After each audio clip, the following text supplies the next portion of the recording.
So we're not going to focus on that part of the Parsha. But I did want everyone to focus on one part of the Parsha that I find to be incredibly challenging and stressful and difficult and heroic and courageous and fun.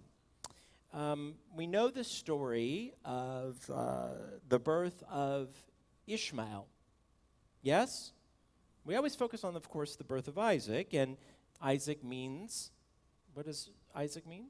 Laughter, because Sarah laughs when she finds out at the age of 90, whatever it is, that she's going to have a kid, and she's like, no way. But with Hagar, who the Torah doesn't explicitly state, but our tradition explicitly states, Hagar, who was Sarah's handmaiden, was where was she from? Does anyone know? Who said it? Eileen, did you say? Who whispered? Egypt. She was Egyptian according to our tradition. She was the one who gave birth to Ishmael, and Ishmael becomes the progenitor or the founding father of Islam. I believe there are some sects of Islam that don't necessarily go along with that, but most Muslims accept this idea, you will be the father of a great nation, and you will have lots and lots of descendants. Muslims also believe in the God of Abraham because through Ishmael and his mother Hagar. In fact, at the end of the Parsha, where Sarah dies, which is next week, it says that Abraham marries a woman named Keturah, and the rabbis say that that was Hagar. He actually reunited with Hagar. But they weren't married in this week's Parsha. She was just the handmaiden. Sarah's not happy about this. Sarah wants to give her own child to Abraham, even at the ripe old age of 99 he is. And she, if you remember the story, tells Abraham, kick them out of the house. I want Hagar out, and I want Ishmael out. I want them to leave. Her jealousy and her anger, and there's some indication in the story, we'll look at this tomorrow morning at Torah study, by the way, that Abraham had a lot of favoritism toward Ishmael. He really loved his firstborn son a lot, so much so that Sarah became not only jealous of his relationship with Ishmael, but also, of course, his relationship with Hagar. And it says in the Torah, this is the implicit line, it says that when Sarah saw that Hagar, the Egyptian, had born to Abraham, and this son was playing with him, she said to Abraham, throw her out, get rid of her. There is one of the most heart-wrenching moments then in the Torah. Hagar is in the middle of nowhere in the hot desert. If you've been to Beersheba, which is where they lived, it's sort of like the Scottsdale of Israel. I mean, it is hot. Actually, Scottsdale is more like Beersheba meets Beverly Hills. Because until the JNF went in and started doing some projects, Beersheba is not a place you would want to live. There is no water during the biblical times in Beersheba. And that's why it's called Beersheba, because it is the 7 wells that Isaac dug in this city, in this community, that made it a place that was, you could live there. There wasn't any water before Isaac. So next time you go to Beersheba, say, thank you, Isaac, for the water in the wells, although I think they have different sewage systems now.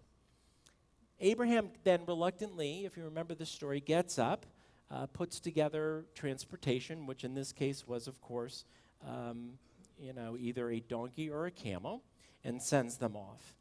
And he gives them some extra water for the journey. Now imagine, if you will, in this story, Ishmael is only 13 years old, and his mom is whatever age she is, and they're alone in the desert. I want to read this to you and then get some of your reactions to it. Here's what happens. It's not so many verses. When the water in the skin, they put it in these animal skins, the water, was all gone, Hagar cast the child away under a bush. She sort of puts him in the shade. She walked away and sat down on the other side at the remove of about a bow shot from there, maybe 100 feet, 200 feet away from there. thinking to herself out loud, let me not see my kid die. Let me not see my child die. And there on the other side, she sat and cried, wept in a very loud voice. It says that God heard the boy's cry, which is interesting because she was the one that the Torah says was crying, not the boy. She says, let me not see him die. And she starts wailing, but it says God hears the boy's cry, he's thirsty, from heaven, and sends an angel. Now remember, the Torah portion starts out with 3 angels, 3 guests, visitors, whatever you want to call them, approaching Abraham. But only one angel in this case, and says to her, what's troubling you, Hagar? Have no fear. It's sort of a rhetorical question. God asks a lot of rhetorical questions in the Torah. Have no fear, for God has heard the cry of this boy over there where he is. Get up, lift the boy up. I mean, he's dying, is the implication in this part of the Torah, of thirst. And hold him in your hand, and I'm going to make of him a great nation. God then opens up her eyes. They were closed from all the tears and the when you cry, you can't see very straight. God wipes away her tears, as it were. She goes and fills the skin of water at this well that she suddenly finds, this well that appears out of nowhere. And she went and filled the skin with water and gave it to the boy to drink. It then says God was with Ishmael. Ishmael grew up. He lived in the wilderness and became a bowman. Bless you. A bowman. And then it says where he lived. And his mom finds him a nice Egyptian wife in Egypt. That's the end part. So there's this story, we always skip over it. And let's be honest, we skip over it because it makes us really uncomfortable as Jews, as descendants of Sarah and of Abraham. So part 1 is there's jealousy and rage and anger, and then the part 2 is Abraham complies with his wife Sarah, right? Happy wife, happy life. Packs them up, gives them some water, and off they go. But then there's a divine intervention. Hagar is wailing. The boy is crying.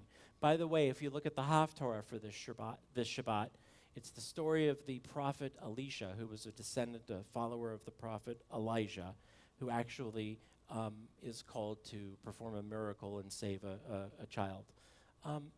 Any responses to this? The child's suffering and dying of dehydration. The mother is wailing that her son is about to die. She can't even see him. She has to put him off somewhere in the shade. The angel comes and says, don't fear. He's going to live, and he's going to build a great nation. Does anyone have some thoughts about this story in the Torah that we find inconspicuously inconspicuous? Yeah, Laurie.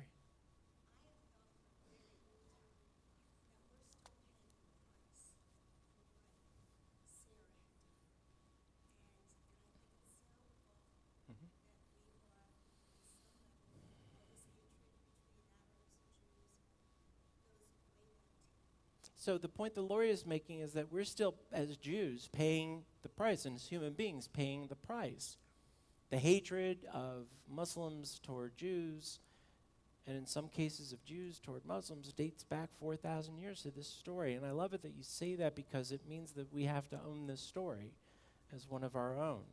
In other words, it wasn't God's intention, or the angel's intention, for Ishmael to die, but maybe it was Sarah's intention.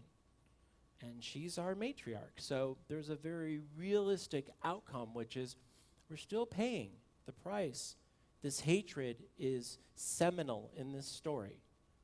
Next week, the hatred between the Jews and Christians, because Esau, Jacob's twin brother, becomes the Edomites, who becomes the Romans, who becomes the Christians after Constantine converts.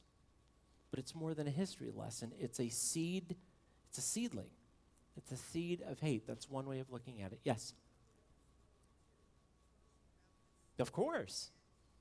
Have I personally? Yes. I think it's equally uncomfortable for Muslims. Most Muslims who will have interfaith dialogue with Jews, imams, I mean, we realize that our job, our eternal job, is to heal this very deep wound. There is, in good times, when, let's say, the golden age of Spain, right, when Muslims and Jews relatively got along, we were always second-class citizens, but we were people of the book in their eyes. There was this idea, this kinship, we're first cousins. And so there's that aspect of it, that we are brothers and sisters with Muslims in particular. But the other aspect is that the conversation can't start from the Jewish side of, oh, let's do an apologetic for Sarah. Sarah, there were these, because they're midrashim that will suggest later on, looking backward, well, see, we should have done away with them then. Because look at what 2,000 years of oppression, you begin to hate your enemy a little bit, right, from this one moment. But again, I want to go back to the idea, I think, from a Muslim perspective is that God had two great nations in mind.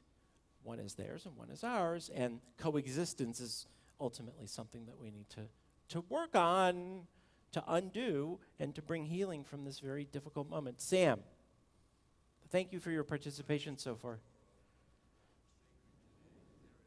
Why is what?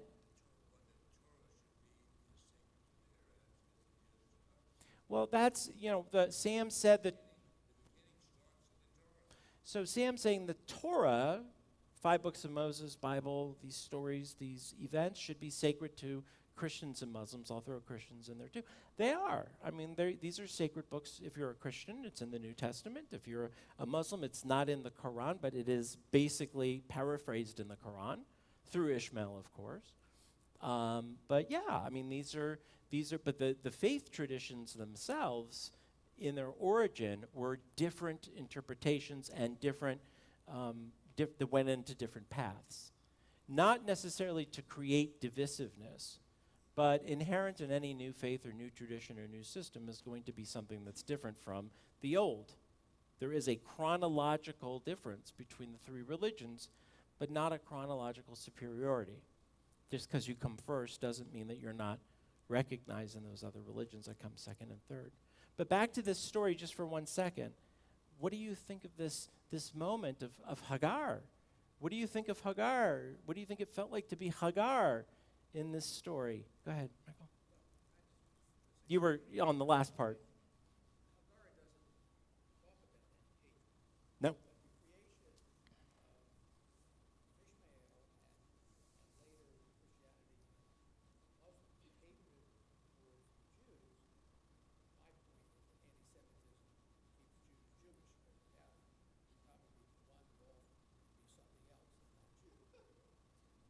Okay, so that has to do more with the roots of anti-Semitism, and that anti-Semitism serves a purpose, if I'm hearing you right? Okay. Interesting that you say that on this anniversary of the Balfour Declaration, because I think that the Zionists would not agree with you. That the Zionists would say it's not anti-Semitism that keeps the Jews Jewish, it's the land that keeps the Jews Jewish. I mean, that's a very oversimplified version of it. This is the anniversary of the Balfour Declaration. 100 years ago, the Balfour Declaration, I think it was November 2nd or 3rd, yesterday. 2nd? Yesterday? Yesterday. I think the Zionists did also want to create the state of Israel as a way of ending anti-Semitism for those who suffered it, because they could move to Israel, right? Have the land. But let's just 1 second talk about Hagar, because no one's really mentioned Hagar per se.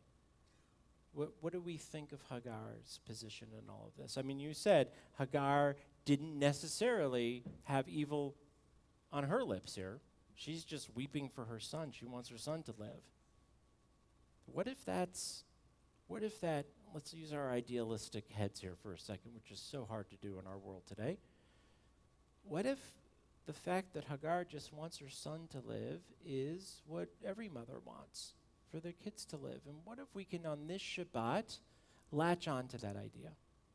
That in a world filled with hate, and in a world filled with not just anti-Semitism, but anti-Muslim feelings, people who feel just such negative, horrible thoughts about Muslims, maybe we can remember that Hagar, her tears, her weeping, maybe we can hear it and know that those were pure, that she loved her son. She wanted her son not to die.